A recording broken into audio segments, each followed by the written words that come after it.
Earlier in our news, our correspondent Felicity Ezewike spoke with Otubanjo on reasons why we are having loss of human hair, rather. Hair shedding is part of everyday life. Despite its attendant challenges, the fact remains that hair loss is normal.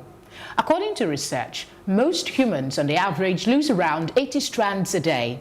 When it comes to hair loss, there are so many potential triggers, which means it can be tricky to pinpoint the exact reason why strands are falling out.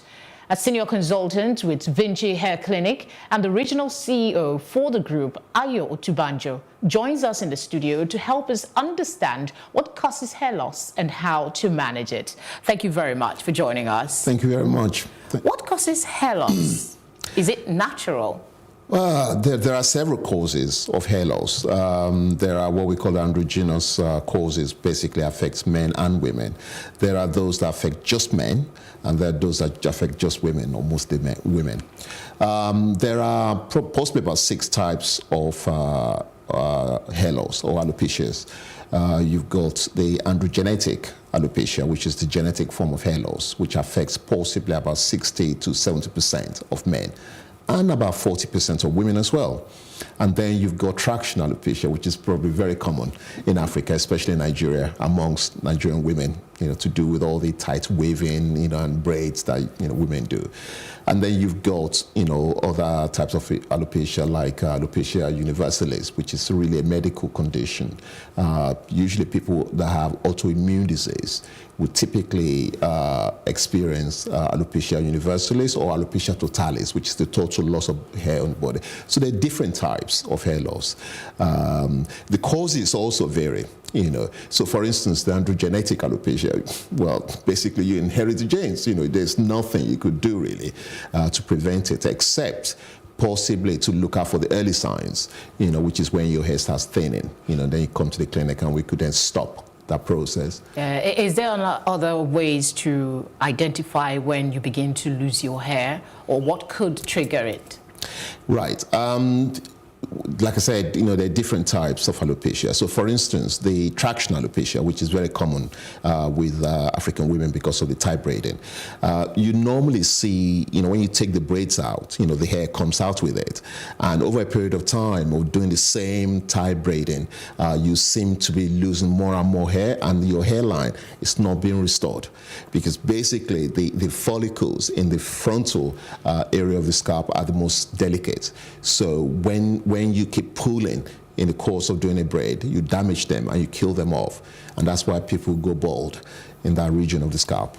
Is it like only hereditary, or we can induce it by what we do? Well, certain practices induces hair loss.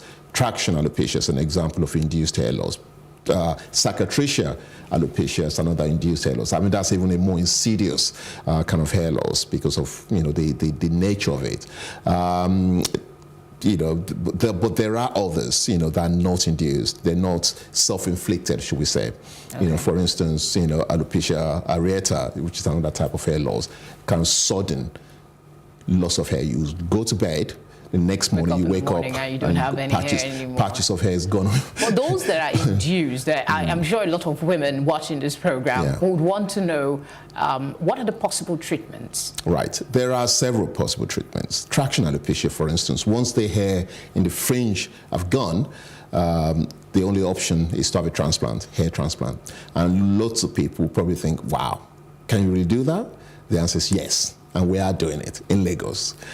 So you can have your hairline restored. With regards to certain other types of alopecia, for instance, the cicatricial alopecia, that's more insidious because most cases, it leaves a scar on the scalp. And with scar, it's very difficult, to get a successful hair transplant. So, that's why, we tend to, prescribe a different course of action for somebody. How lasting is this transplant, and what are the possible effects to the person's health? Transplant is permanent. Absolutely permanent. Once the new follicles have been implanted surgically, which is what we do, that's it. They last forever. As long as you don't go back to doing all the bad things that you were doing to lose your hair in the first place, you'll be fine. And there aren't any side effects. It's what we call microsurgery. It's not even major surgery by any means.